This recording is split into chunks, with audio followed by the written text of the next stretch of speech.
Hadirat yang kami hormati, sampailah pada acara ke-6 Kuliah Wahidiyah. Kuliah Wahidiyah yang akan disampaikan oleh Bapak Kiai Haji Ahmad Solihuddin Mahfud, Sarjana Sosial, Ketua Dewan Pimpinan Pusat Penyiar Sholawat Wahidiyah. Kepada beliau disilahkan. Assalamualaikum warahmatullahi wabarakatuh.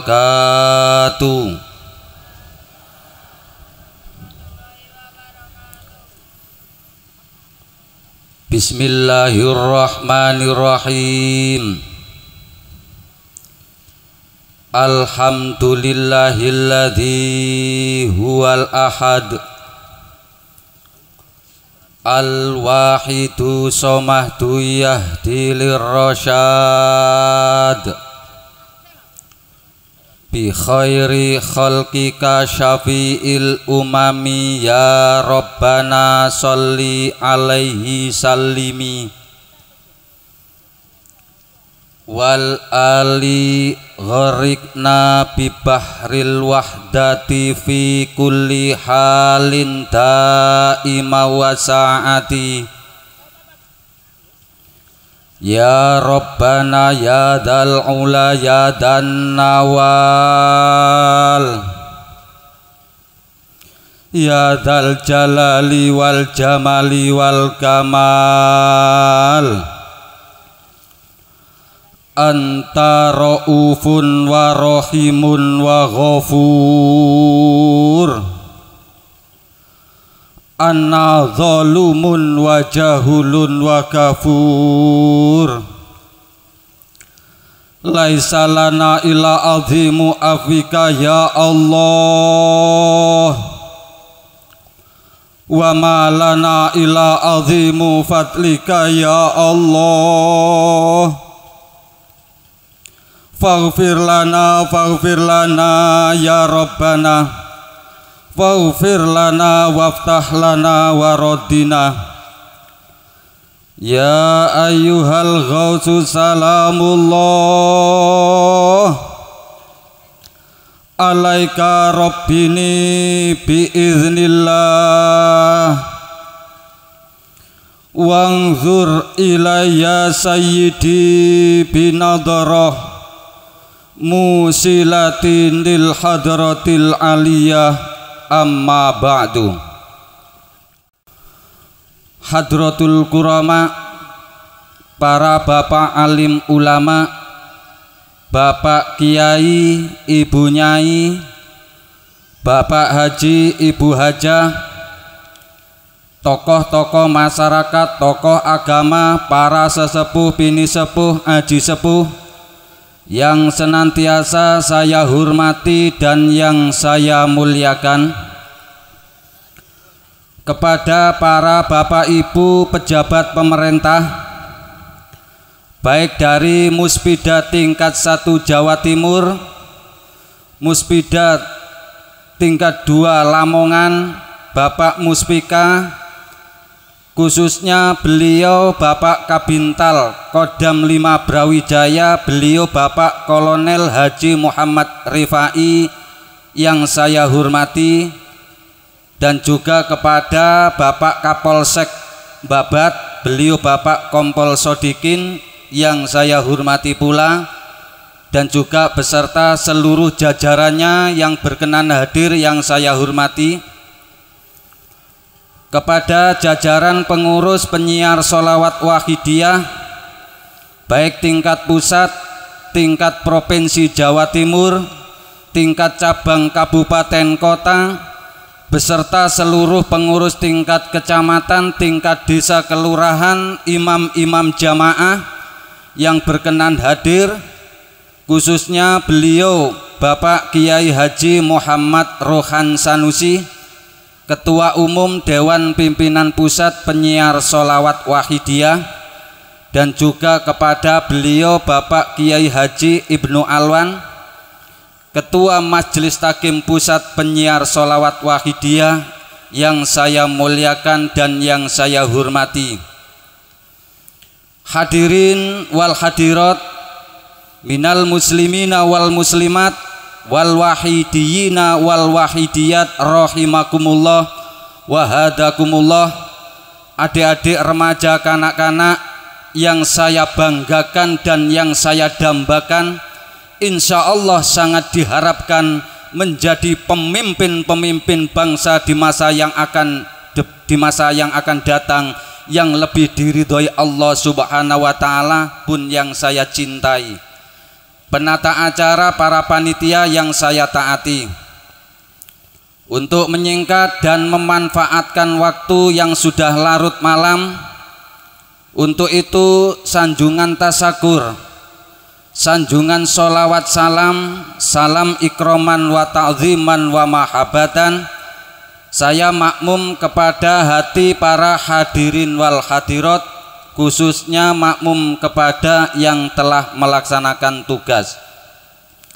Namun dengan penuh iringan doa harapan dan ditandai dengan doa wa'ada alaina ya Allah mim majlisina hada mim barakatihim amin wa karomatihim wa nadratihim wa tarbiyatihim wa syafaatihim wa asrarihim wa ulumihim kauniyah wa batiniyah wa ammadana bi amdadihim kama yaliqu bika wa bihim amin amin amin ya robbal alamin.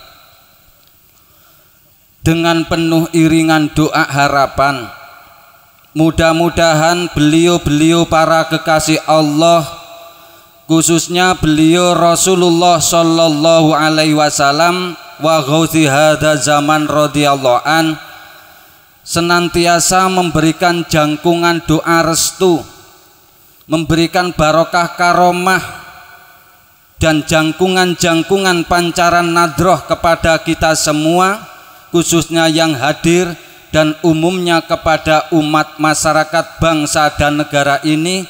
Mudah-mudahan dengan relatif singkat semua komponen umat masyarakat bangsa dan negara ini mudah-mudahan senantiasa meningkat di seluruh bidang kehidupan yang diridhoi Allah Subhanahu wa taala, terutama meningkat di bidang kesadaran fafiru ilallah wa rasulihi sallallahu alaihi wasallam secara lahir dan batin, dunia sampai akhirat. Allahumma amin. Para bapak ibu hadirin wal hadirat, khususnya para bapak pejabat yang saya hormati, perlu saya sampaikan dan kami beritahukan bahwa keberadaan sholawat wahidiyah di negara Indonesia ini bukan merupakan suatu faham, Pak, bukan merupakan suatu aliran, bukan merupakan suatu sekte, bukan merupakan suatu kelompok atau golongan-golongan yang notabene yang sekarang berkembang sebagai golongan yang radikal, bukan. Tapi kelompok wahidiyah ini berbentuk jamaah pengamal sholawat wahidiyah yang inti kegiatannya memang adalah amalan doa sholawat, yang rangkaian-rangkaian doanya lebih banyak dan terutama difungsikan untuk kepentingan umat masyarakat, bangsa dan negara, yang sehingga disadari atau tidak,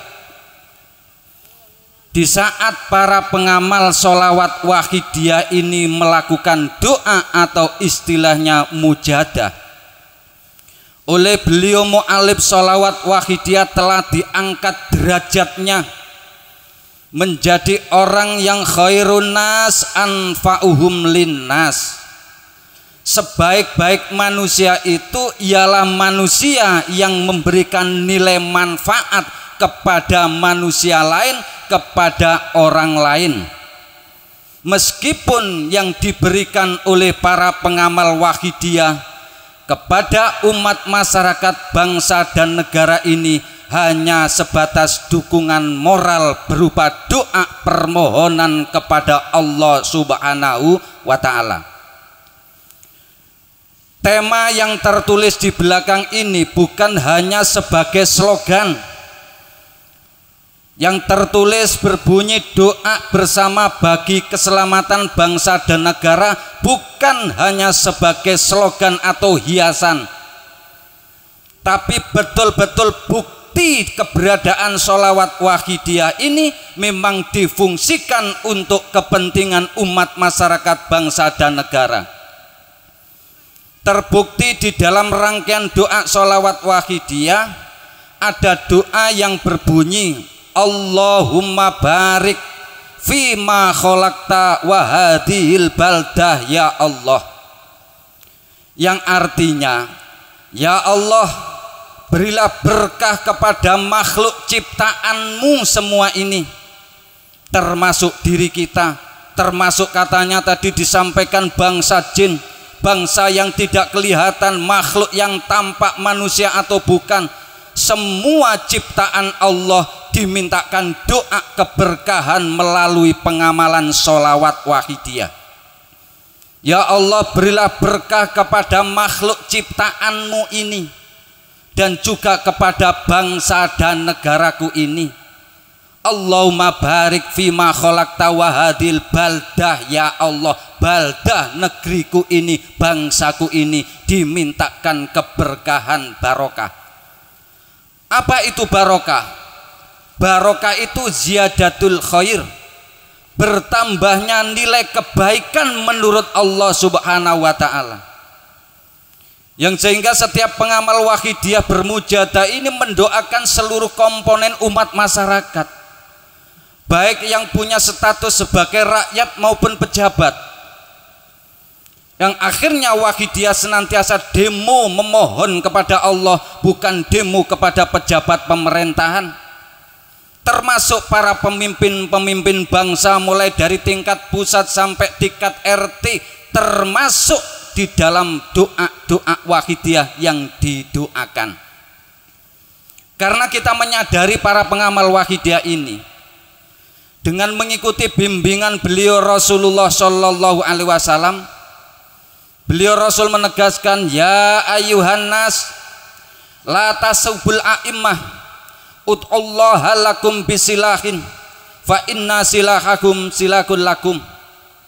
Wahai umat masyarakat, kata Rasulullah, janganlah kamu hanya mampu mencaci maki para pemimpin-pemimpinmu, hanya mampu menyalahkan para pemimpin-pemimpinmu, hanya demo kepada para pemimpin-pemimpinmu dengan kritikan-kritikan.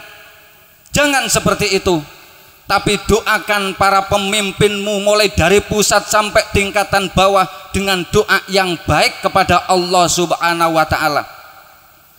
Sebab apabila sebab doamu itu diterima oleh Allah dan para pemimpinmu menjadi pemimpin-pemimpin yang baik, pemimpin yang mengerti tanggung jawabnya, pemimpin yang mampu membawa umat masyarakat dengan kebaikan-kebaikannya, maka kamu semua sebagai rakyat ikut merasakan kebaikan para pemimpinmu.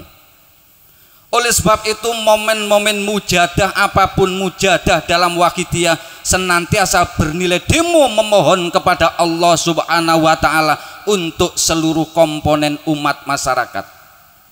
Dan ini dilakukan tidak hanya waktu ada persoalan, dilakukan waktu ada kebutuhan, apalagi ada kegoncangan. Wahidiyah tetap stabil dalam keadaan tenang maupun tidak tenang, senantiasa mendayagunakan sumber spiritual doa permohonan kepada Allah Subhanahu wa Ta'ala yang maha menentukan segala-galanya untuk umat manusia di permukaan jagat ini. Ini antara lain para hadirin al hadirat tugas dan tanggung jawab yang dilakukan oleh para pengamal sholawat Wahidiyah. Di samping itu, di dalam pengamalan sholawat Wahidiyah ada doa kerukunan, doa persatuan, doa nilai-nilai kebangsaan.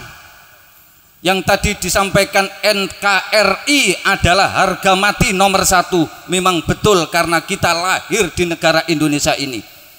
Harus bersyukur dan harus kita junjung tinggi nilai-nilai negara kesatuan Republik Indonesia. Namun tidak cukup hanya dengan itu, karena persatuan tanpa diusahakan dengan permohonan mustahil akan terwujud. Karena persatuan secara lahir mengumpulkan orang sebanyak ini adalah mudah, tapi bersatunya hati, rukunnya hati dengan nilai-nilai kebangsaan dan nilai-nilai kemanusiaan yang melekat dalam hati kita masing-masing, itulah yang perlu diusahakan dengan doa permohonan kepada Allah Subhanahu wa Ta'ala. Maka dalam Wahidiyah pun ada doa, ya Rabbana ghafir, yasir iftah wahdina, qarib wa alif bainana ya Rabbana. Ya Allah, ya Tuhanku, ampunilah segala dosa-dosa kami umat masyarakat bangsa ini. Yasir dan permudahlah segala urusan umat masyarakat bangsa ini. Iftah dan bukalah pintu-pintu kebaikan umat masyarakat bangsa ini. Wahdina dan berilah petunjuk kepada kami umat masyarakat bangsa ini. Qarib wa alif bainana ya Rabbana, dan akrabkan, persatukan di antara kami umat masyarakat bangsa ini. Persatuan sebagaimana yang saya sampaikan adalah ikatan batiniah, ikatan hati. Merasa sebagai satu bangsa, merasa sebagai hamba Allah, nilai-nilai kemanusiaan yang dijunjung tinggi. Tidak mengedepankan perbedaan golongan, tidak mengedepankan perbedaan faham aliran, tidak memperbedakan suku, bahasa dan lain sebagainya, tapi semata-mata diikat oleh batiniah kita masing-masing, yaitu merasa sebagai bangsa Indonesia nilai-nilai kebangsaannya sangat dijunjung tinggi dan nilai-nilai kemanusiaannya diwujudkan di tengah-tengah masyarakat, maka akan terikat ikatan batin, akhirnya jauh di mata, dekat di hati. Ini yang ditempuh melalui pengamalan sholawat Wahidiyah. Tidak hanya jauh di mata, dekat di Facebook seperti remaja-remaja sekarang, tapi betul-betul jauh di mata, dekat di hati. Persatuan kerukunan sebagai bangsa, persatuan kerukunan sebagai umat manusia tidak akan terwujud, tidak akan bisa tercapai apabila masing-masing di hati kita masih ditonjolkan kepentingan pribadi dan kelompok. Kalau masing-masing sudah mempunyai kepentingan, disitulah sering terjadi tabrakan kepentingan. Kalau sudah terjadi tabrakan kepentingan, maka akan terjadi pertikaian dan permusuhan. Disinilah persoalan manusia tidak bisa dirukunkan, karena hatinya masih kotor, hatinya masih keruh, dipengaruhi oleh kepentingan-kepentingan nafsu, kepentingan-kepentingan yang jauh dari Allah Subhanahu wa Ta'ala dan keriduan keberkahan Allah Subhanahu wa Ta'ala. Oleh sebab itu para hadirin hadirat, di samping rangkaian doa-doa yang diamalkan oleh pengamal sholawat Wahidiyah, Ini kegiatannya dinamakan mujahadah. Artinya mujahadah itu bersungguh-sungguh takarub secara lahir dan batin kepada Allah. Berjuang mengekang hawa nafsu kita masing-masing. Wahidiyah juga jihad, Pak, berjuang perang. Tapi perangnya tidak ngebom saudaranya sendiri. Perangnya tidak merusak bangsanya sendiri. Perangnya tidak merusak orang lain. Perangnya tidak menyebarkan kebencian dan kebengisan. Tapi perang di dalam Wahidiyah adalah perang jihad untuk menundukkan nafsu ego pribadi kita masing-masing. Karena disitulah hakikat jihad, hakikat perang. Maka pada suatu saat Sayyidina Ali radhiyallahu an pernah ikut perang dengan Rasulullah, perang Siffin. Pada saat itu Sayyidina Ali sudah berhadap-hadapan dengan musuh orang kafir jahiliyah. Pada saat itu musuhnya sudah terpepet. Dalam hitungan detik dan hitungan lahiriah, perhitungan lahiriah, pedang tinggal menghunuskan musuh orang kafir itu bisa mati. Namun tiba-tiba pada saat itu tidak jadi dibunuh oleh Sayyidina Ali, tapi ditinggalkan, dibiarkan sendirian terpepet. Kemudian Sayyidina Ali ditegur oleh sahabat yang lain. Wahai Sayyidina Ali, kenapa tidak kau bunuh orang kafir tadi? Sedangkan dia sudah terpepet, pedang tinggal menghunuskan dan membunuh orang kafir itu. Namun kenapa engkau tinggalkan? Sayyidina Ali mengatakan, betul, memang orang kafir tadi sudah terpepet, tapi di saat itu aku diludahi wajahku, sehingga gemuruh amarah timbul dalam dadaku, timbul kebencian, timbul rasa dendam gemuruh di dalam dadaku. Sehingga di saat aku membunuh orang itu karena dorongan dendam, kebencian gemuruh di dadaku, berarti aku perang ini tidak karena Allah, tidak menegakkan kebenaran, tidak mencari ridho Allah, tapi didorong oleh kebencian dan kebengisan kepada makhluk Allah yang diwujudkan berupa orang kafir. Inilah kesadaran seorang muslim yang sejati. Orang yang betul-betul punya akidah keyakinan kepada Allah Subhanahu wa ta'ala, sehingga akhlakul karimah ditampakkan di tengah-tengah masyarakat, tidak menyebarkan kebencian, tidak menyebarkan segala macam persoalan-persoalan, namun hanya ngejawantahkan misi Rasulullah Shallallahu Alaihi Wasallam adalah rahmatan lil alamin, menyebar kasih sayang di antara umat manusia yang semuanya adalah makhluk Allah Subhanahu wa ta'ala. Oleh sebab itu jihad yang besar, perang yang besar dalam Wahidiyah tidak ada musuhnya, karena Wahidiyah tidak ada lawannya. Tidak ada yang menjadi musuh Wahidiyah. Meskipun orang itu benci dengan Wahidiyah, meskipun orang itu nggak senang dengan Wahidiyah, bimbingan beliau mu'alif disuruh menempatkan orang kontras, orang nggak senang itu dianggap sebagai kawan berjuang, ikut menyiarkan sholawat Wahidiyah, namun versinya menurut mereka. Ini bimbingan akhlak beliau mu'alif radhiyallahu an.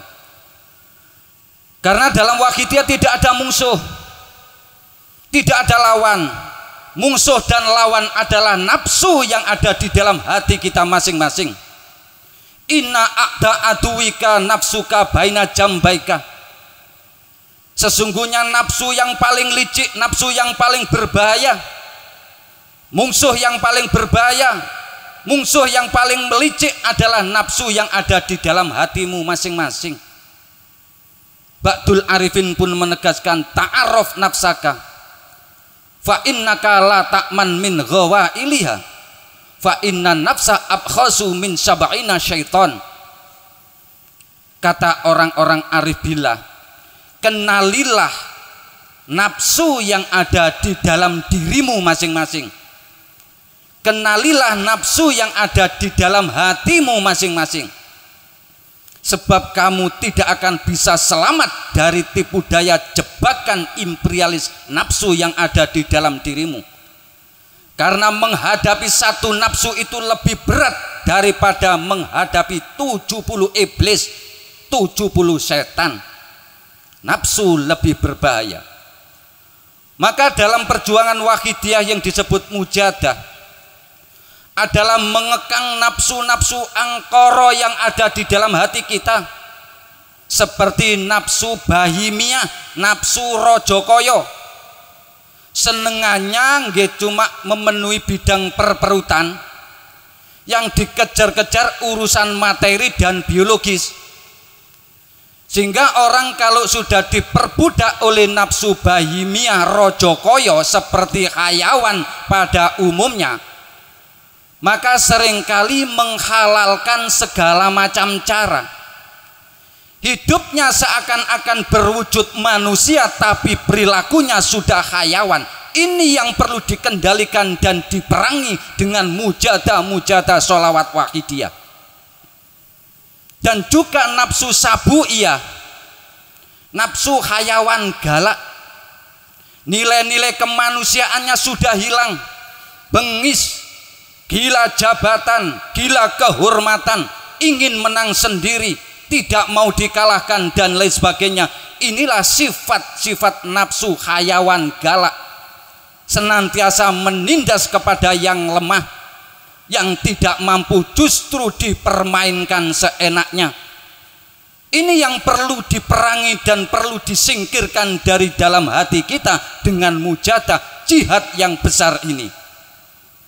Dan juga ada nafsu syaitoniyah, nafsu merasa baik sendiri, nafsu merasa benar sendiri, dengan membawa bendera iblis, ana khairu minhu, aku lebih baik daripada Adam, aku lebih mulia daripada Adam. Sehingga kalau ada orang merasa seakan-akan seperti kata Pak Haji Muhammad Rifai tadi, seakan-akan surga milik dia sendiri, surga yang baik lek. Seakan-akan ibadahnya yang paling sukses, paling diterima oleh Allah. Orang lain bid'ah, orang lain salah yang tidak ikut dengan dirinya. Semuanya merasa anna khairu minhu, aku lebih baik daripada dia, aku lebih mulia daripada dia. Inilah nafsu setan yang perlu disingkirkan dari dalam hati kita. Dan juga nafsu ananiyah, nafsu ego, merasa mampu, merasa hebat, merasa kuat dengan kuatnya sendiri, akhirnya ngekup kedudukan Allah subhanahu wa ta'ala yang punya sifat qiyamuhu bi nafsihi. Tadi disampaikan, padahal manusia adalah la haula wala quwata illa billah, tidak ada daya dan kemampuan kecuali hanya pertolongan Allah subhanahu wa ta'ala. Sehingga kalau ada orang dalam hatinya merasa hebat dengan hebatnya sendiri, merasa sukses berkat usahanya sendiri, merasa kuat dengan kuatnya sendiri, akhirnya ngekup kedudukan Allah subhanahu wa ta'ala, maka dia menjadi orang yang syirik murokab, melebihi penyembah-penyembah berhala. Na'udzubillah min dzalik. Para bapak ibu hadirin hadirat yang saya hormati, nafsu-nafsu yang seperti saya sampaikan tadi, cenderungnya itu an-nafsu majbulatun bitawajuhilil khalqi wal jahi wal mali. Nafsu itu cenderungnya seneng ngedep nang kancane dewe, seneng jagakno orang lain, iktimat sumendene tawakalnya kepada makhluk, tidak kepada Allah subhanahu wa ta'ala. Ini pekerjaan nafsu. Dan senengnya mencari kedudukan, pangkat, kehormatan, dan harta benda materi. Ini kecenderungan nafsu. Kalau seseorang sudah diperbudak oleh kepentingan nafsu, diperbudak oleh sifat-sifat nafsu yang dicari hanya kedudukan, jabatan, kehormatan, dan materi, Maka kalaupun ia jadi pedagang, mesti jadi pedagang yang curang, suka ngurangi timbangan, dan banyak merugikan orang atau merugikan konsumen. Ini pedagang yang dikendalikan oleh nafsu. Sing penting untung, yang penting dia puas, sehingga banyak merugikan orang. Kalaupun ia jadi pejabat, ya pejabat yang suka khianat dari sumpah jabatannya, memperalat nama rakyat, jadi aparat-aparat yang tidak terhormat, jadi pegawai yang suka keluyuran tanpa punya prestasi, tapi yang dituntut gaji terus. Kalau orang dikendalikan oleh nafsu, jadi karyawan-karyawan yang suka menipu majikannya, jadi majikan yang sudah memperbudak bawahannya, bahkan jadi guru pun jauh dari nilai digugulan ditiru, karena dia tidak pernah mengajar, membimbing. Yang penting sukses sertifikasinya. Akhirnya muridnya jadi santri ataupun jadi pelajar kurang ajar, kurang didikan. Maka timbullah perilaku-perilaku jahat, narkoba, pemabuk, pembunuhan, copet, perampokan, yang tidak lain juga banyak dilakukan oleh remaja-remaja, anak-anak kita, anak-anak keluarga kita, anak didik kita, yang justru kurang ajar, kurang diajar, Pak, kurang pendidikan. Inilah para bapak ibu hadirin hadirat. Bahkan kalau orang dikendalikan oleh nafsu, jadi kiai saja itu loh sudah jauh dari nilai-nilai pewaris Nabi. Karena yang dituntut hanyalah kehormatan, nilai-nilai formalitas, dan juga materi. Jangankan urusan di luar ibadah, sedangkan di dalam peribadatan doa saja sudah memperalat Tuhan.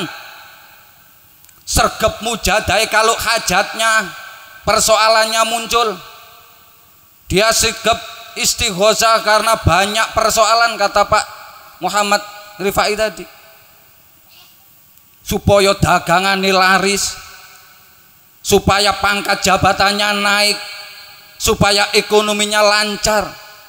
Ibadahnya sudah memperalat Tuhan, doanya sudah memperalat Tuhan. Padahal Imam Ghazali mengatakan, wa manittaba'a hawahu wa huwa muwahhidun ila hawahu wa huwa muwahhidun bilisanil bil haqiqati wa manittaba'a hawahu fa huwa ittakhadha ilahahu hawahu wa huwa muwahhidun bilisanil bil haqiqati. Barang siapa yang hidupnya habluminallah habluminan nas, apapun profesinya, jika masih didorong oleh kepentingan nafsu, diperbudak oleh kebutuhan hidup yang sehingga melupakan tujuan hidup, maka ibadah pun akan bernilai mempertuhan nafsunya, tidak mempertuhan kepada Allah. Wa huwa muwahhidun bil lisanil bil haqiqati. Dia dinilai orang Islam, orang iman itu hanya lahirnya saja, wadah kelontongannya saja. Mungkin KTP-nya saja yang Islam. Labil hakikati, tidak di dalam rohaninya, bahkan hukum akhirat. Kalau sudah demikian, kata Imam Ghazali, fala farqa baina ayak buddha nafsahu wa baina ayak buddha sonaman huma abdun abada ghairallah. Kalau orang yang sudah diperbudak oleh nafsu itu tidak ada bedanya dengan para penyembah-penyembah berhala. Karena semangatnya orang yang didorong nafsu, baik habluminallah habluminanas, hanya mempertuhan nafsunya, sama dengan orang yang menyembah berhala. Dia disebut penyembah, tapi menyembah selain Allah Subhanahu wa ta'ala. Maka pantas jika ayat-ayat Al-Quran yang disampaikan tadi tidak terbukti kebarokahan di negara kita.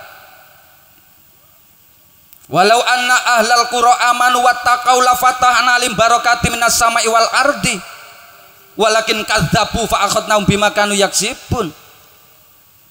Jika seandainya iman dan takwa secara lahir dan batin, barokah turun.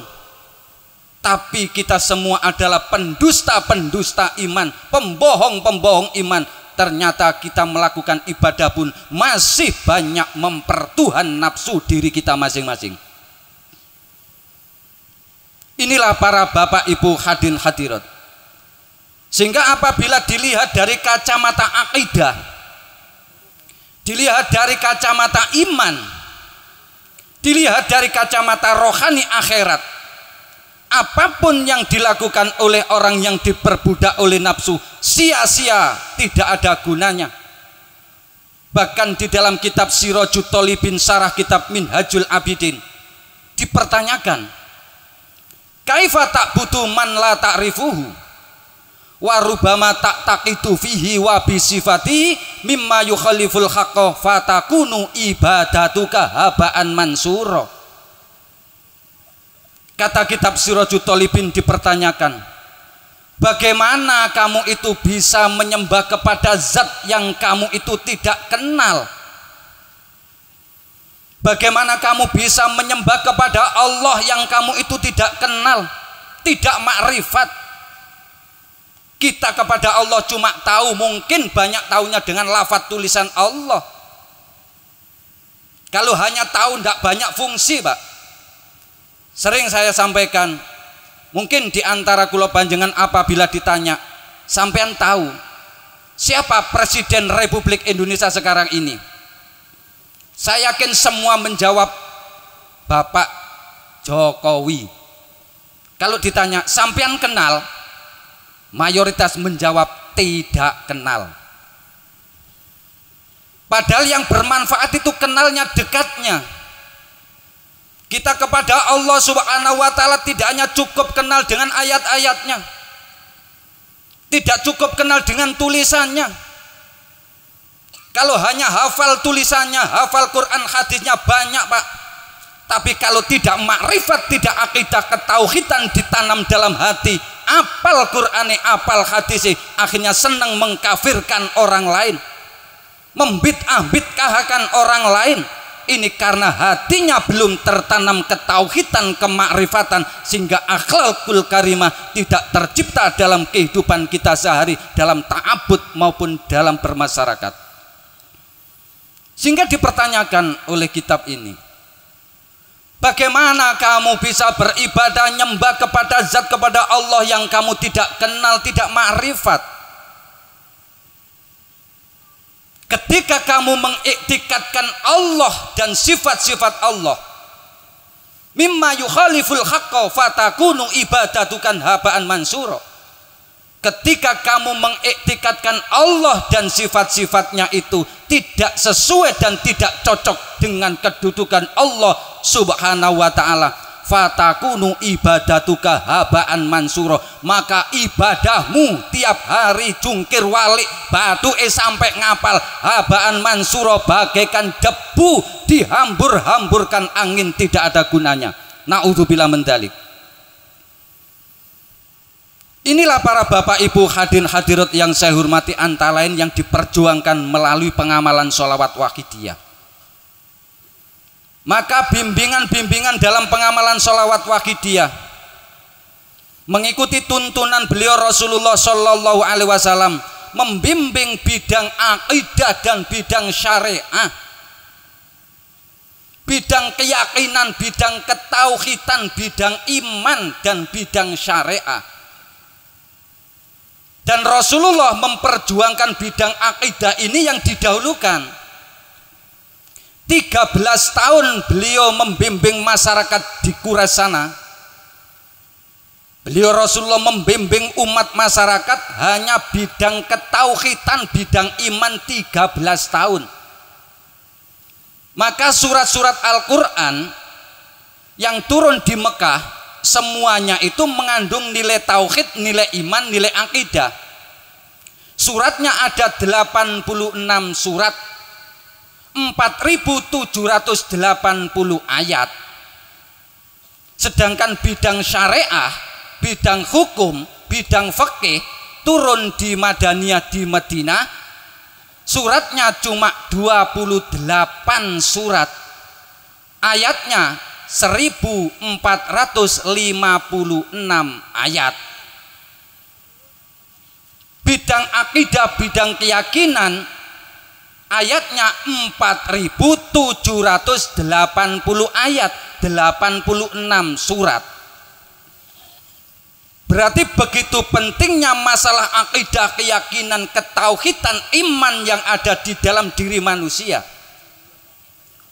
Maka ketika Rasulullah Shallallahu Alaihi Wasallam menugaskan Sayyidina Mu'ad berdakwah ke negeri Yaman, beliau berpesan kepada Sayyidina Mu'ad, ya Mu'ad, innaka taqdamu ala qaumin min ahlil kitab, falyakun awwalu ma tad'uhum ilaihi ayyuwahidullaha, fa idza arafu dzalika fakhbirhum bi annallaha farrada alaihim khamsa sholawatin fi yaumihim wa lailatihim.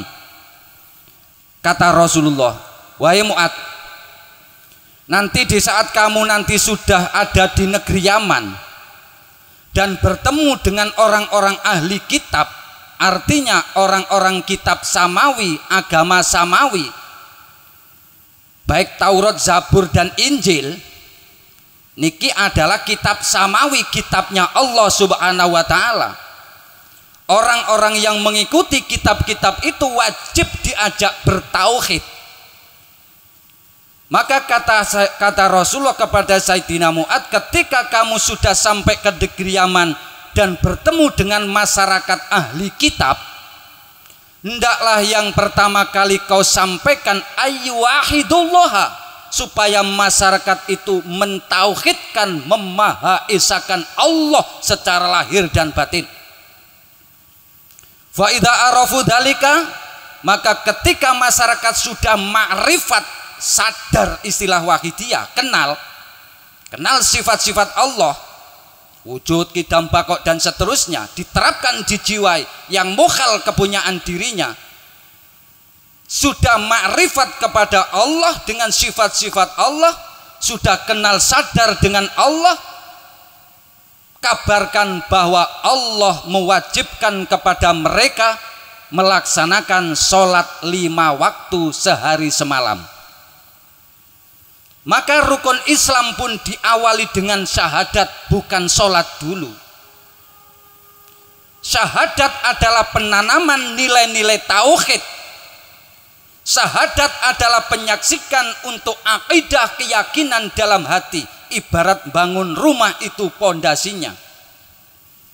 Apabila seseorang itu bangun rumah dengan pondasi yang kuat, dengan dicor yang kuat, ada cakar ayamnya yang kuat, maka bangunan yang menjulang tinggi pun tidak dikhawatirkan roboh. Jangankan kena badai, kena gempa, apalagi kena angin kecil saja tidak bergoyang sedikit pun.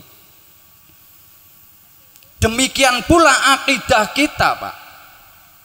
Kalau belum ditanamkan ketauhidan, kemahaesaan Allah dalam hati, ya sregep salate tapi mungkare nggih sregep. Sregep salate maksiate nggih sregep. Sregep salate jamaah tapi caci maki terhadap tetangga nggih rutin. Seneng ngebom, seneng menyesatkan orang lain. Bahkan mungkin ritual-ritual kita beribadah seperti haji sampai antri 10 tahun. Tapi penerapan ritual-ritual itu hanya identitas belaka. Islamnya hanya KTP-nya saja, ritualnya hanya formalitas saja, hajinya pun hanya panggilan, mungkin hanya kopiahnya saja yang putih, tapi hatinya belum tentu bersih putih sejernih ketauhidan dan keimanannya. Akhirnya siapa yang rusak-rusak, mabu-mabuan, jadi pencoleng, pencuri? Mungkin di Nusa Kambangan bisa samantek, dites, dicek, ternyata dilihat KTP-nya juga Islam, Pak. Karena Islam hanya dipandang formalitas. Islam hanya dipandang sebagai ritual, bukan spiritual, bukan menumbuhkan akhlakul karimah, kepribadian yang baik sebagai uswah mencontoh beliau Rasulullah Shallallahu Alaihi Wasallam. Ini yang perlu kita fahami, kita kaji sebagai bagian dari umat Islam yang mayoritas penduduk negara kita Islam. Sebagaimana disampaikan tadi, ngaku Islam tapi tidak islami. Islam hanya tinggal namanya. La yabqa minal islami ila ismuhu, wala minal qur'ani ila darsuhu, wala minad dini ila rasmuhu, wa ya'muruna masajidahum wa yakhirabun an dzikrillah. Asyaru ahli dzalika zaman ulama'uhum minhum takhrujul fitnatu wa ilaihim ta'udu. Wa haula'i alamatu sa'ah, termasuk hadis Rasulullah Shallallahu Alaihi Wasallam. Kata Rasulullah, akan datang suatu zaman di mana pada zaman itu Islam hanya tinggal namanya. Ngaku semuanya mayoritas Islam, KTP-nya Islam, tapi perilakunya tidak Islami, cara berpakaiannya tidak Islami, cara bekerjanya tidak Islami, cara berkeluarganya tidak Islami, dan lain sebagainya. Dan Quran hanya tinggal pelajarannya saja, bukan menjadi pedoman hidup undang-undangnya manusia. Agama hanya formalitas saja. Makanya pernah itu ada semacam usul atau gimana dari Menteri Dalam Negeri, di KTP identitas agama mau dihilangkan. Kalau secara pribadi seakan-akan saya setuju, Pak. Karena apa? Karena ternyata banyak kejahatan-kejahatan, banyak kerusakan-kerusakan, justru yang melakukan itu adalah orang yang berKTP Islam. Ini memalukan sekali. Inilah para bapak ibu hadirin hadirat. Sehingga kalau agama ini tidak menjadi suatu akhlak, satu perilaku dan iman hanya sekedar percaya, maka perubahan-perubahan tidak akan bisa terwujud. Bencana demi bencana pun akan terus mendatangi ke negeri kita ini. Oleh sebab itu para bapak ibu hadirin hadirat, Wahidiyah di samping dengan doa-doanya yang difungsikan untuk kepentingan umat, masyarakat, bangsa dan negara, juga ada bimbingan ketauhidan dengan istilah sholawat wahidiyah. Sholawat itu ya sholawat, doa sholawat. Wahidiyah artinya menjiwai kemahaesaan Tuhan. Bahasa wahidiyah itu wahidun yang maha satu, jika ditambah ya nisbah dan tak marbutoh menjadi wahidiyah.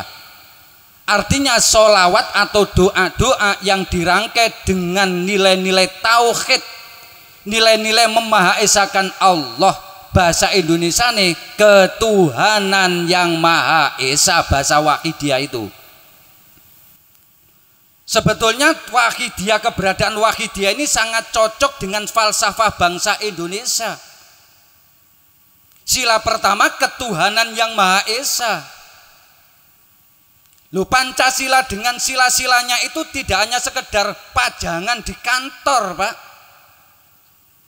Para pahlawan merintis bangsa ini dengan landasan dasar negara, falsafah bangsa dengan Pancasila ini tidak main-main. Maksud dan tujuan para leluhur, para pahlawan kita dengan adanya Pancasila, sila pertama ketuhanan yang maha esa, hendaklah seluruh umat, masyarakat, bangsa dan negara, apapun profesi, kedudukannya, statusnya, hendaklah di dalam menjalankan kehidupan habluminallah, habluminanas, didasari dalam hatinya niat lil Tuhan, bil Tuhan. Kalau istilah wahidiyah, lillah dan billah. Lillah itu adalah menerapkan firman Allah, wa ma khalaqtul jinna wal insa illa liya'budun. Aku tidak menciptakan jin dan manusia kecuali aku ciptakan supaya jin dan manusia itu mengabdi kepadaku, ibadah kepadaku, termasuk diri kita manusia. Berarti kita 24 jam diciptakan oleh Allah, hidup, menghirup udara 24 jam, aktivitasnya apapun, hablum minallah, hablum minannas, diharapkan oleh Allah bernilai pengabdian ibadah, penghambaan kepada Allah Subhanahu wa ta'ala, tidak menghamba pada nafsu. Diarani lillah, lil Tuhan, yang dinamakan ikhlas kepada Allah tanpa pamrih baik moral maupun material. Kalau penghambaan kita kepada Allah sudah ikhlas murni karena ngabdi, maka ini sebagai ruh amal kita semua. Amal kita bisa hidup dinilai oleh Allah Subhanahu wa ta'ala sebagai amal pengabdian, tidak kecampuran syirik, tidak kecampuran macam-macam. Maka sampai beliau Rasulullah Shallallahu Alaihi Wasallam mengkhawatirkan, inni takhawaftu ala ummati asyirka ama innahum la ya'buduna sonaman wala syamsan wala qamaron walakinnahum yura'una bi a'malihim. Aku sangat khawatir terhadap umat-umatku akan kena penyakit syirik, penyakit menyekutukan Allah, meskipun dia tidak menyembah matahari, tidak menyembah bulan, tidak menyembah batu, tidak menyembah berhala. Walakin yura'una bi a'malihim, tetapi dia melakukan amal-amal ibadah, amal perbuatan. Yura'una bi a'malihim, hanya ingin dipamerkan kepada orang lain, tidak karena Allah, hanya li nafsi, karena didorong oleh nafsu yang ada di dalam dirinya. Maka dibimbing dalam pengamalan waqidiyah, apapun kegiatan kita, baik langsung ibadah hubungan kepada Allah ataupun bermasyarakat, apapun atau bekerja ke sana kemari, janganlah punya niat apapun kecuali hanya niat melaksanakan perintah Allah. Kita bekerja jangan niat mencari dunia karena kita hidup di dunia. Niatlah karena diperintah Allah, ikhtiar lillahi ta'ala, berarti bekerja kita, ke kantor kita, ke kebun kita, itu semua bernilai ibadah. Kita bekerja ke kebun, ke pasar, jangan mencari niat cari harta, nyari rezeki. Karena kita mau berangkat bekerja pun sudah makan rezeki, ya wis sarapan barang. Kita jangan niat mencari harta benda, mencari rezeki untuk supaya sanggup ibadah. Ya kalau hasil akhirnya ibadah, kalau enggak hasil ya tidak beribadah. Sedangkan kita bekerja pun diperintah oleh Allah, kita melayani masyarakat di kantor pun diperintah Allah, kita berbaik sangka pun kepada orang lain diperintah Allah, silaturahim berbaik kepada orang lain pun diperintah Allah, ibadah ngabdi kepada Allah pun diperintah. Maka semua itu jika dilakukan dengan niat lillahi ta'ala, ikhlas murni karena Allah, maka aktivitas kita 24 jam ini bernilai pengabdian ibadah kepada Allah. Dengarkan lu waqidiyah ini. Di samping ada niat lillah, dalam hati senantiasa sadar billah, ngeterapkan kandungan la haula wala quwata illa billah, tidak ada daya dan kemampuan kekuatan kecuali pertolongan Allah. Merasa mampu dimampukan Allah, merasa kuat dikuatkan Allah, merasa gerak digerakkan Allah. Sehingga inilah puncak daripada iman. Aktivitas kita kemana saja merasa diawasi oleh Allah, dilihat oleh Allah, digerakkan, diberi kemampuan oleh Allah, ada waskat pengawasan melekat. Dan juga akan merasa diadili oleh Allah setiap perbuatan tindak tanduk kita. Ini disadari dalam hati. Sebab ini puncak iman, kata Rasulullah, afdhalul iman an ta'lama annallaha ma'aka haitsu kunta. Puncak kesempurnaan iman itu kamu meyakini dan menyadari bahwa Allah itu bersama kamu di mana saja kamu berada, bagaimanapun keadaanmu, merasa diawasi oleh Allah, merasa dilihat oleh Allah, merasa akan diadili oleh Allah, sehingga dia akan berperilaku sebaik-baik manusia di tengah-tengah kehidupan ini. Cukup Allah sebagai waskat pengawasan melekat. Kita jadi pejabat tidak usah menunggu pengawas dari atasan kita. Kita jadi karyawan bawahan tidak menunggu majikan kita yang mengawasi. Setiap pribadi kita merasa diawasi oleh Allah, di kantor merasa diawasi Allah, di kebun merasa diawasi Allah, di tengah pasar merasa diawasi Allah, di dalam masjid merasa diawasi Allah. Ada waskat pengawasan dari Allah, maka semua orientasi kehidupan kita akan menjadi orang yang abdi sesungguhnya, bertauhid kepada Allah Subhanahu wa taala, yaitu lil Tuhan bil Tuhan. Sehingga akan mampu adil meletakkan keadilan di tengah-tengah kehidupan kita. Sebab keadilan tidak akan bisa terwujud kalau undang-undangnya sudah adil, Pak. Undang-undangnya sudah benar. Tapi sebagai subjek dan objek hukum, objek undang-undang, subjek undang-undang inilah yang perlu koreksi diri. Keadilan tidak akan bisa terwujud selama manusia tidak mampu mengadili dirinya sendiri. Sedangkan manusia sudah dikasih remote control oleh Allah, mengerti antara yang baik dan buruk, antara jahat dan yang baik. Maka sejahat-jahat orang berbuat jahat tetap terasa hatinya ketika dia berbuat jahat. Sehingga kenapa orang berbuat korupsi, menyimpang itu mesti sembunyi-sembunyi, karena terasa ngerti kalau itu perbuatan salah dan perbuatan jahat. Maka seandainya manusia sudah mampu mengikuti hati nur aininya, sifat Tuhan ini, ada waskat dari Allah Subhanahu wa taala, akhirnya mampu mengadili dirinya sendiri. Oh, ini bukan hakku, bukan milikku, tidak saya ambil.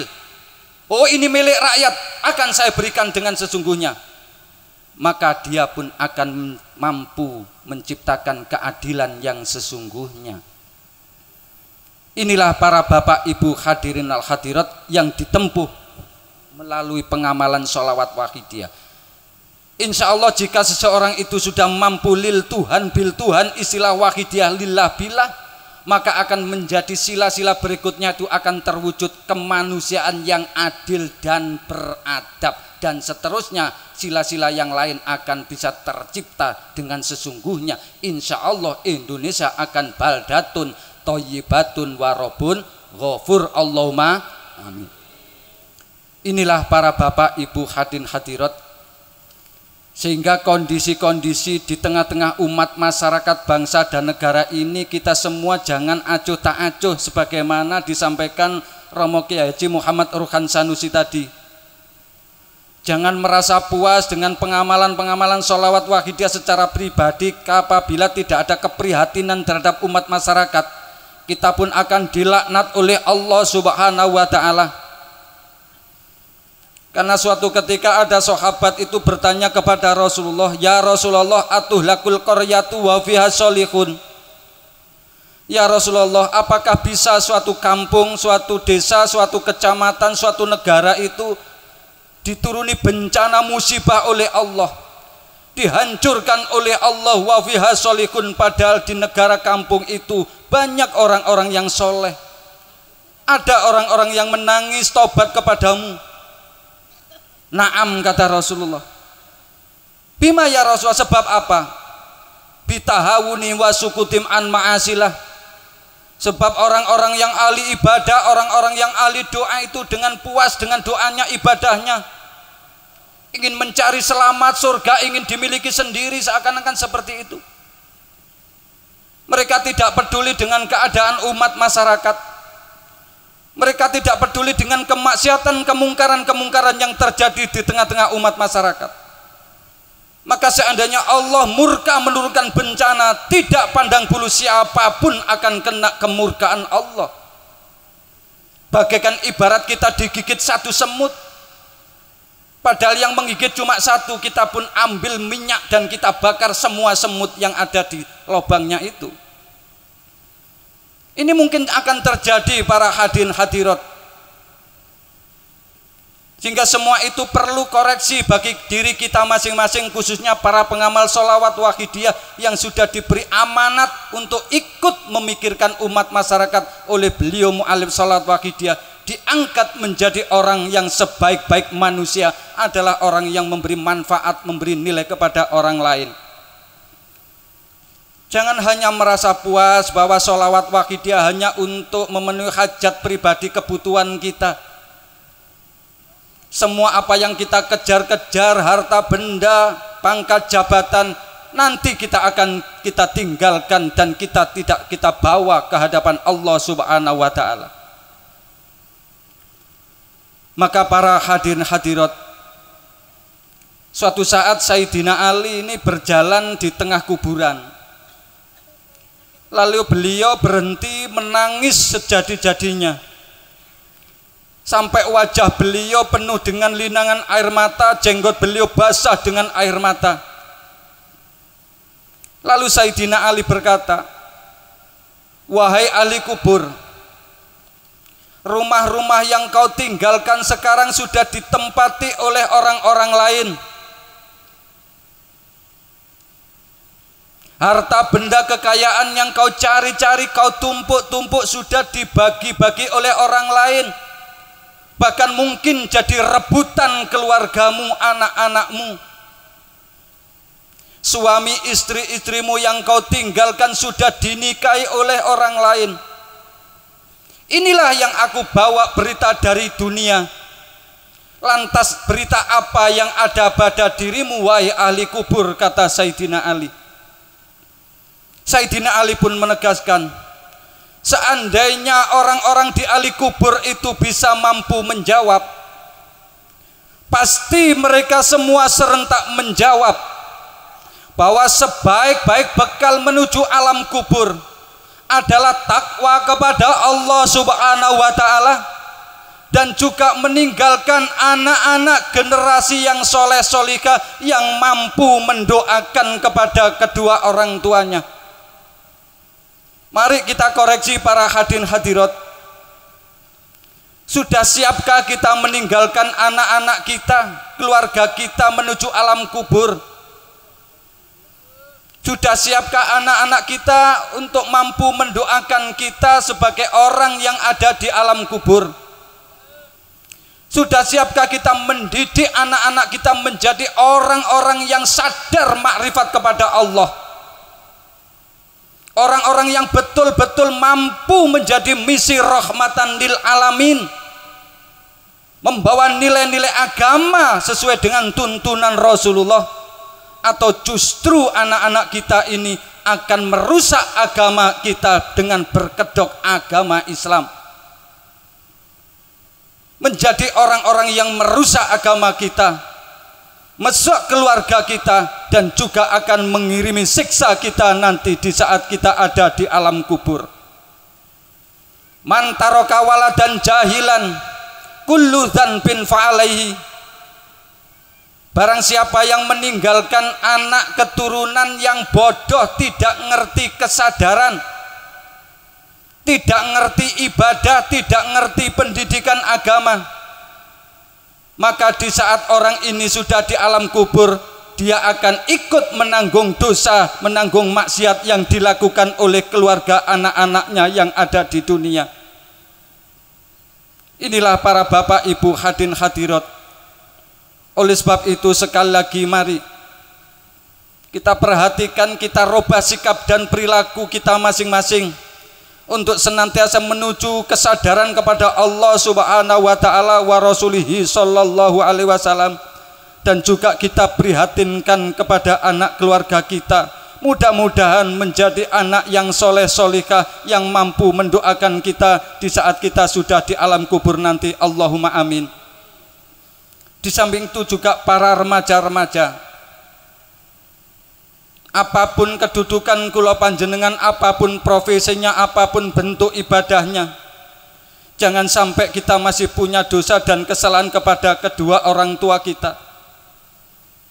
Karena apabila masih punya dosa dan kesalahan kepada kedua orang tua, di saat orang tua kita sudah meninggal dunia dan belum memaafkan atas kesalahan kita, jangan diharap amal ibadah kita, kebaikan kita bisa diterima oleh Allah Subhanahu wa taala. Karena Rasulullah sallallahu alaihi wasallam menegaskan, "Ma min rajulin mata walidahu fa huma ghairu radiyaini anhu illa akhrajallahu ruhahu ala ghairi syahadatin wala yakhruju min qabrihi illa wa ala wajhihi matubun hadza jazaa'u min aqi walidayhi." Kata Rasulullah, tidak ada seorang anak yang ditinggal mati kedua orang tuanya. Ketika orang tuanya meninggal dunia masih menaruh sakit hati kepada kedurhakaan anaknya. Maka anak yang seperti ini, anak yang bernilai durhaka ini tidak akan mati-mati kecuali nanti dicabut rohnya oleh malaikat Israel dalam keadaan mati kafir, tidak membawa syahadat, naudzubillah. Dan di saat nanti manusia dibangkitkan dari alam kubur, alam barzah, seorang anak yang masih punya nilai durhaka ini tidak dibangkitkan kecuali di wajahnya telah ditandai hadza jazaa'u mi'aqi walidayhi. Inilah tandanya anak yang masih durhaka, masih berani kepada kedua orang tuanya. Akhirnya besok dieret-eret malaikat, dipecuti, dirantai dengan rantai api, dipecut, disiksa, dilemparkan ke dalam neraka. Ini sebab masih punya dosa kepada kedua orang tuanya dan belum minta maaf. Oleh sebab itu, satu-satunya cara untuk meminta maaf kepada kedua orang tua, terutama yang sudah ada di alam kubur, adalah dengan senantiasa memohonkan ampun kepada Allah dan berdoa mohon kepada kedua orang tua kita. Oleh sebab itu para hadirin, dalam forum Mujadah Nisfu Sanah pada malam hari ini, di samping kita juga berdoa untuk keprihatinan umat masyarakat bangsa dan negara, juga kita prihatin kepada keluarga kita, leluhur-leluhur kita yang ada di alam kubur. Mudah-mudahan semuanya diridhoi Allah Subhanahu wa Ta'ala dan bisa dikumpulkan kembali seperti keadaan di dunia yang lebih diridhoi dan lebih diberi kenikmatan-kenikmatan oleh Allah Subhanahu wa Ta'ala dan mendapat syafaat beliau Rasulullah Sallallahu Alaihi Wasallam. Mari kita pergunakan forum Mujadah Nisfu Sanah ini dengan tobat dan meneteskan air mata sebelum air mata kita tumpah di alam kubur, terutama di alam barzah, di alam akhirat yang tidak ada gunanya. Mari para hadirin hadirat, kita tata adab lahir batin kita, memohon kepada Allah Subhanahu wa Ta'ala, mohon syafaat beliau Rasulullah Sallallahu Alaihi Wasallam, mohon tarbiyah barokah karomah beliau Ghaudi hadza zaman radhiyallahu an.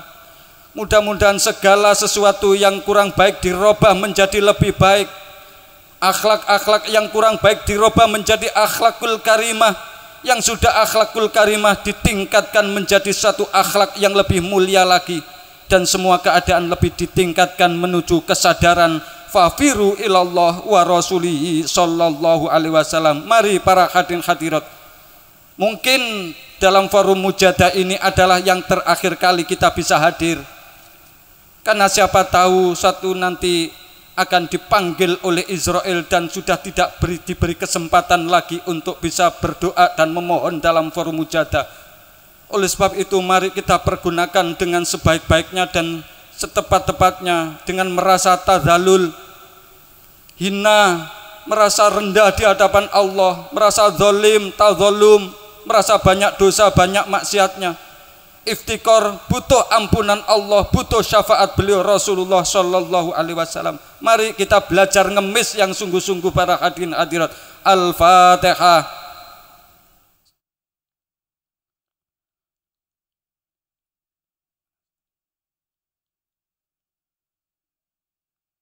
Al-Fatihah.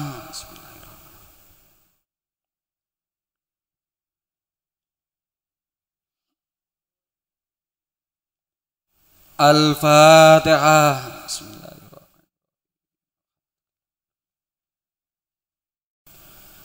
Allahumma ya wahidu ya ahad, ya wajidu ya jawad, salli wa sallim wa barik ala sayyidina Muhammad wa ala ali sayyidina Muhammad fi kulli lamhatin wa nafasin bi'adati ma'lumatillahi wa fuyudatihi wa amdatihi. Allahumma ya wahidu ya ahad, ya wajidu ya jawad, salli wa sallim wa barik ala sayyidina Muhammad wa ala ali sayyidina Muhammad fi kulli lamhatin wa nafasin bi'adati ma'lumatillahi wa fuyudatihi wa amdati. Allahumma ya wahidu ya ahad, ya wajidu ya jawad, Sholli wa sallim wa barik ala sayyidina Muhammad wa ala ali sayyidina Muhammad fi kulli lamhatin wa nafasin bi'adati ma'lumatillahi wa fuyudati wa amdati. Allahumma ya wahidu ya ahad ya wajidu ya jawad. Sholli wa sallim wa barik ala sayyidina Muhammad wa ala ali sayyidina Muhammad fi kulli lamhatin wa nafasin bi'adati ma'lumatillahi wa fuyudati wa amdati. Allahumma ya wahidu ya ahad ya wajidu ya jawad. Sholli wa sallim wa barik ala sayyidina Muhammad wa ala ali sayyidina Muhammad fi kulli lamhatin wa nafasin bi'adati ma'lumatillahi wa fuyudati wa amdati. Allahumma kama anta ahlu. Sholli wa sallim wa barik ala sayyidina wa maulana wa syafi'ina wa habibina wa qurrati ayunina Muhammadin sallallahu alaihi wasallam kama huwa ahlu. Nas'aluka Allahumma bihaqqi an tughriqana fi lujati bahril wahdah hatta la nara wa la nasma'a wa la najida wa la nukhisa wa la nata'arraka wa la naskuna ila biha wa tarzuqana tamawafiratika ya Allah wa tamama nikmatika ya Allah wa tamama ma'rifatika ya Allah wa tamama mahabbatika ya Allah wa tamama ridwanika ya Allah. Wa sholli wa sallim wa barik alaihi wa ala alihi wa sahbihi adada ma ahata bihi ilmuka wa asahu kitabuk bi rahmatika ya arhamar rahimin walhamdulillahi rabbil alamin. Para bapak ibu hadirin hadirat, nanti di saat kita membaca wa tamama maghfiratika ya Allah, ya Allah, ampunilah dosa-dosa kami dengan ampunan-Mu yang sempurna. Mari kita bayangkan seakan-akan kita sudah ketumpukan dosa, seperti seakan-akan kejatuhan gunung, dosa kepada Allah, dosa kepada Rasulullah, maksiat kita kepada semuanya, dosa kepada kedua orang tua kita. Mari para hadirin, bahkan mungkin kita bayangkan seakan-akan sudah ada di alam kubur, di alam barzah, bahkan mungkin sudah ada di alam neraka. Kita nangis menjerit mohon ampun kepada Allah subhanahu wa ta'ala. Mari betul-betul kita mohon ampun kepada Allah. Allahumma kama anta ahlu. Sholli wa sallim wa barik ala sayyidina wa maulana wa syafi'ina wa habibina wa qurrati ayunina Muhammadin sallallahu alaihi wasallam kama huwa ahlu. Nas'aluka Allahumma bihaqqihi an turiqana fi lujati bahril wahdah hatta la nara wa la nasma'a wa la najida wa la nukhisa wa la nata'arraka wa la naskuna ila biha wa tarzuqana tamawafiratika ya Allah wa tamama nikmatika ya Allah wa tamama ma'rifatika ya Allah wa tamama mahabbatika ya Allah wa tamama ridwanika ya Allah. Wa sholli wa sallim wa barik alaihi wa ala alihi wa sahbihi adada ma ahata bihi ilmuka wa asahu kitabuk bi rahmatika ya arhamar rahimin walhamdulillahi rabbil alamin. Para bapak ibu hadirin hadirat, ada sebuah kisah. Ada seorang remaja ini melakukan ibadah haji. Dalam ritual haji itu yang diperbanyak hanya membaca sholawat saja.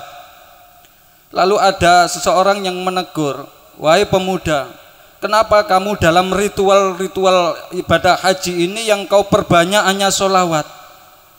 Lalu si remaja itu menceritakan, dulu pernah aku mengantarkan ayahku pergi haji. Dalam perjalanan ayahku tiba-tiba sakit.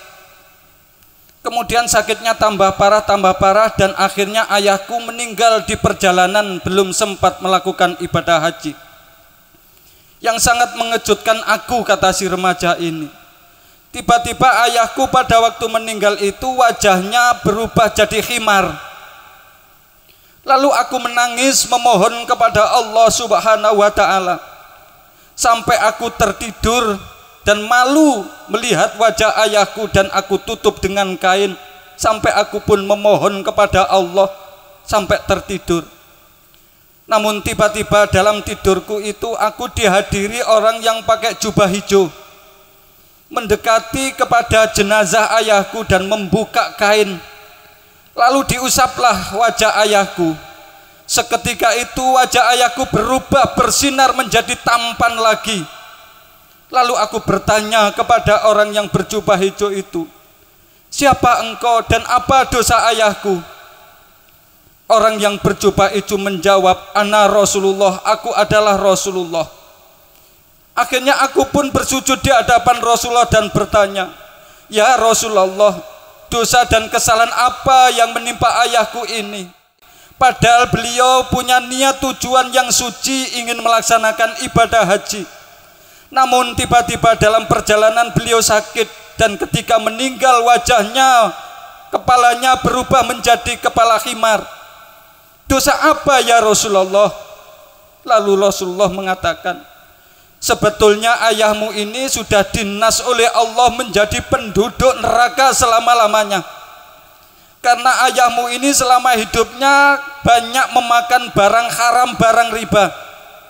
Padahal Allah sudah menghukumi barang siapa yang tubuhnya ini kemasukan barang haram meskipun satu secuil, satu suap, maka wajib dimasukkan ke dalam neraka. Dan ayahmu ini pun sudah dihukumi oleh Allah menjadi penduduk neraka. Namun untung ayahmu ini tiap malam tidak tidur-tidur kalau tidak membaca sholawat kepadaku 100 kali. Berkat sholawat ayahmu inilah aku akhirnya bertanggung jawab menyafaati ayahmu. Inilah para bapak ibu hadirin hadirat. Mari kita introspeksi diri. Dalam kehidupan yang seperti ini seringkali kita ngawur, tidak ngerti halal haram. Yang penting kita mendapatkan hasil, sehingga kita tidak mengerti apa yang kita bawa itu ternyata hukumnya haram. Kita makan, kita berikan kepada keluarga kita, kepada anak istri kita. Ini berarti kita betul-betul memberikan racun dan mendaftarkan mereka menjadi penduduk neraka selama-lamanya. Naudzubillah min dzalik. Oleh sebab itu, mari di dalam tasyafu ini sambil membayangkan, kita gerayai kepala kita masing-masing, tubuh kita, kita pandang dengan mata batin. Apakah pribadi kita masih berwujud manusia atau sudah berwujud menjadi hayawan, para hadirin hadirat? Mari kita bayangkan, kita pandang dengan mata hati kita sambil mohon syafaat beliau Rasulullah Shallallahu Alaihi Wasallam. Sebelum kita terkejut nanti ketika sudah ada di alam kubur, lebih-lebih di alam akhirat, di dalam neraka, menangis, menjerit, memohon ampun kepada Allah, tobat, tapi ternyata tobat kita sudah ditutup dan ditolak oleh Allah Subhanahu wa ta'ala. Oleh sebab itu, mari kita teteskan air mata kita di forum Mujahadah Nisfu Sana ini sambil membayangkan, melihat pribadi kita, keluarga kita, anak-anak kita, apakah mereka masih berwujud manusia atau sudah berwujud menjadi hayawan, sambil mohon syafaat beliau Rasulullah Sallallahu Alaihi Wasallam. Mari para hadirin, ya syafi'al khalqi salatu wassalam alaika nura khalqi hadiyal anam wa aslahu wa rukahu adrikni faqad zalamtu abada wa rabbini wa laysa li ya sayyidi siwaka fa in taruda kuntu syakson halika ya syafi'al khalqi salatu wassalam alaika nura khalqi hadiyal anam wa aslahu wa rukahu adrikni faqad zalamtu abada wa rabbini wa laysa li ya sayyidi siwaka fa in taruda kuntu syakson halika ya sayyidi ya Rasulullah. Ya Sayyidi ya Rasulullah, Ya Sayyidi ya Rasulullah, Ya Sayyidi ya Rasulullah, Ya Sayyidi ya Rasulullah, Ya Sayyidi ya Rasulullah, Ya Sayyidi ya Rasulullah, Ya ayyuhal ghausu salamullah alaika rabbini biiznillah wanzur ilayya sayyidi binadarah musilatinil hadratil aliyah. Ya ayyuhal ghausu salamullah alaika rabbini biiznillah wanzur ilayya sayyidi binadarah musilatinil hadratil aliyah.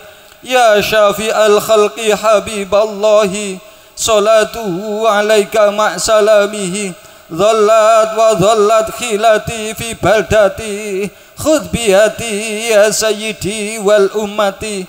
Ya sayyidi ya Rasulullah, Ya sayyidi ya Rasulullah, Ya sayyidi ya Rasulullah, Ya sayyidi ya Rasulullah, Ya sayyidi ya Rasulullah, Ya sayyidi ya Rasulullah, Ya sayyidi ya Rasulullah, Ya sayyidi ya Rasulullah. Ya Rabbana Allahumma salli sallimi ala Muhammadin syafi'il umami wal ali waj'alil anama musra'in bil wahidiyati li rabbil alamin. Ya Rabbana ufir ya sirif tawahdina qarib wa alif bainana. Ya Rabbana, Ya Rabbana Allahumma salli sallimi ala Muhammadin syafi'il umami wal ali waj'alil anama musra'in bil wahidiyati li rabbil alamin. Ya Rabbana ufir ya sirif tawahdina qarib wa alif bainana. Ya Rabbana Allahumma barik fima khalaqta wa hadhil balda ya Allah wa fi hadhil mujada ya Allah. Allahumma barik fima khalaqta wa hadhil balda ya Allah wa fi hadhil mujada ya Allah wa fi hadhil mujadati nisfi sana ya Allah wa fi hadhil mujadati nisfi sana ya Allah wa fi hadhil mujadati nisfi sana ya Allah wa fi hadhil mujadati nisfi sana ya Allah wa fi hadhil mujadati nisfi sana ya Allah wa fi hadhil mujadati nisfi sana ya Allah wa fi hadhil mujadati nisfi sana ya Allah. Istirah. Al-Fatihah.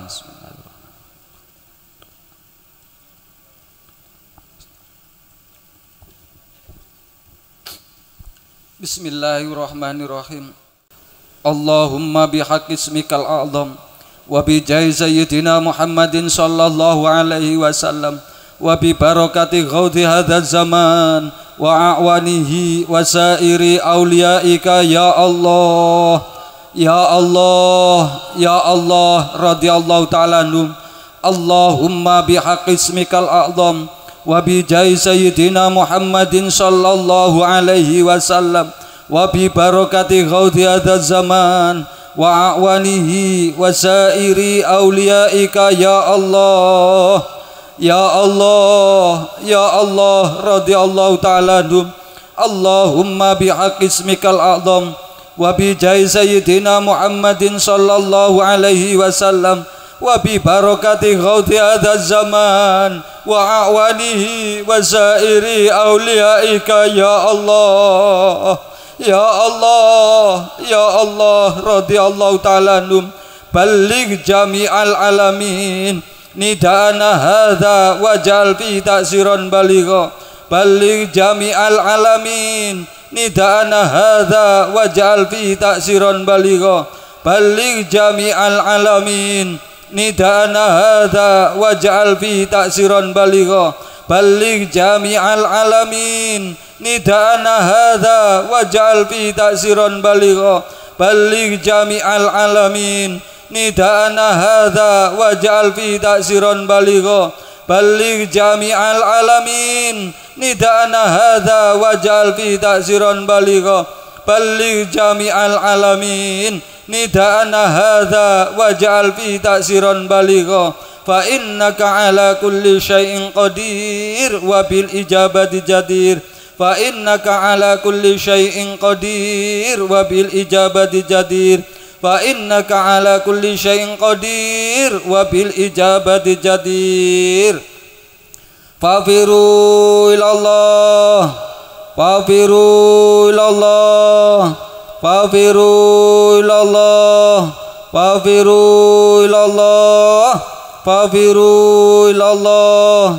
fafiru ilallah fafiru ilallah fafiru ilallah fafiru ilallah wa qul ja'al haqqu wa zaqal batil innal batila kana zahuqa wa qul ja'al haqqu wa zaqal batil innal batila kana zahuqa wa qul ja'al haqqu wa zaqal batil innal batila kana zahuqa wa qul ja'al haqqu wa zaqal batil innal batila kana zahuqa wa qul ja'al haqqu wa zaqal batil innal batila kana zahuqa wa qul ja'al haqqu wa zaqal batil innal batila kana zahuqa wa qul ja'al haqqu wa zaqal batil innal batila kana zahuqa. Al-Fatihah.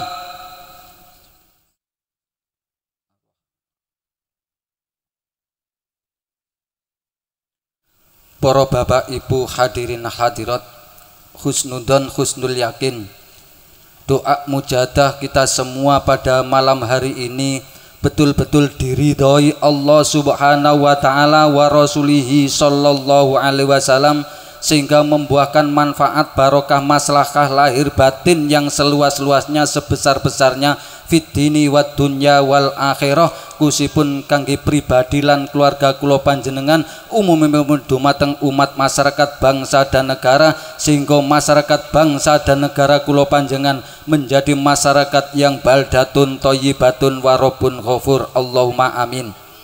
Para bapak ibu hadirin hadirat, kusipun masyarakat lingkungan wonten mriki menawi atau ada yang ingin mengamalkan sholawat wahidiyah, panjenengan amalaken membaca nida ya sayyidi ya Rasulullah 30 menit saja.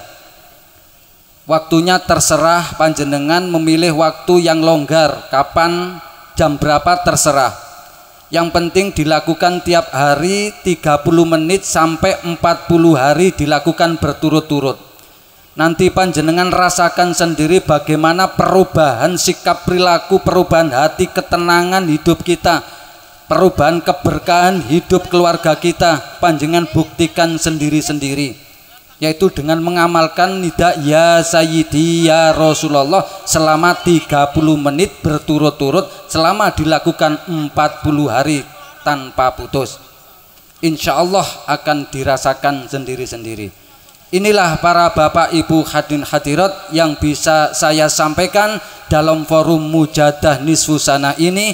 Kurang lebihnya saya mohon maaf yang sebesar-besarnya, khususnya kepada para panitia dan juga kepada Dewan Pimpinan Wilayah Provinsi Jawa Timur atas segala kekurangan, kekhilafan dan lain sebagainya. Kami sekali lagi mohon maaf yang sebesar-besarnya dan terima kasih atas segala perhatian panjenengan semua. Teriring doa jazakumullahu khairati wa sa'adati dunya wal akhirah. Allahumma amin. Selamat jalan, selamat berpisah, selamat bermujadah dan selamat berjuang. Mudah-mudahan kita dipertemukan lagi oleh Allah subhanahu wa ta'ala dalam suasana yang lebih diridhoi Allah subhanahu wa ta'ala wa rasulihi sallallahu alaihi wasallam. Akhirnya wabillahi taufik wal hidayah wa min rasulillahi sallallahu alaihi wasallam asy-syafa'ah wa min ghauzi hadzal zaman radhiyallahu an nadru wal barakah wal karamah wal afwa minkum. Wassalamu alaikum warahmatullahi wabarakatuh.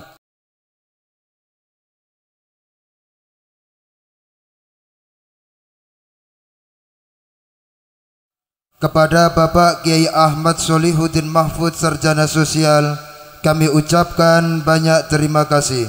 Teriring doa, jazakumullahu khairati wa sa'adatid dunya wal akhirah, amin.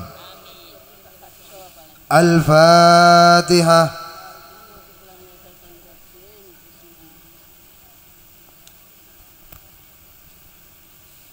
Fafirru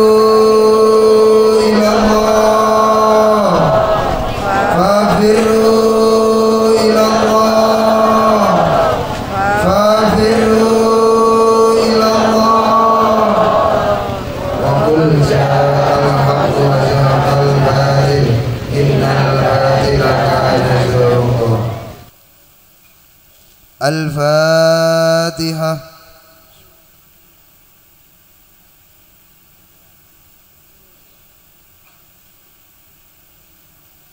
Fafirru ilallah, fafirru ilallah, fafirru ilallah. Wa qul ja'al haqqu wa zahaqal batil innal batila kana zahuqa. Al-Fatihah.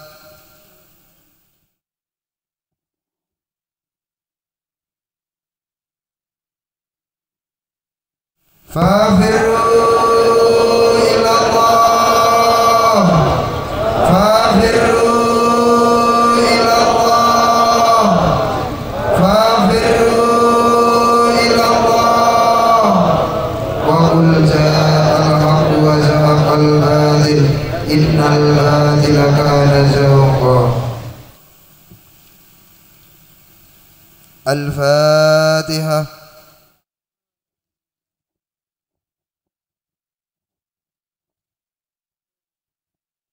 Fafirru ilallah, fafirru ilallah, fafirru ilallah. Wa qul ja'al haqqu wa zahaqal batil innal batila kana zahuqa. Kembali menghadap ke arah podium. Al-Fatihah.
Al-Fatihah.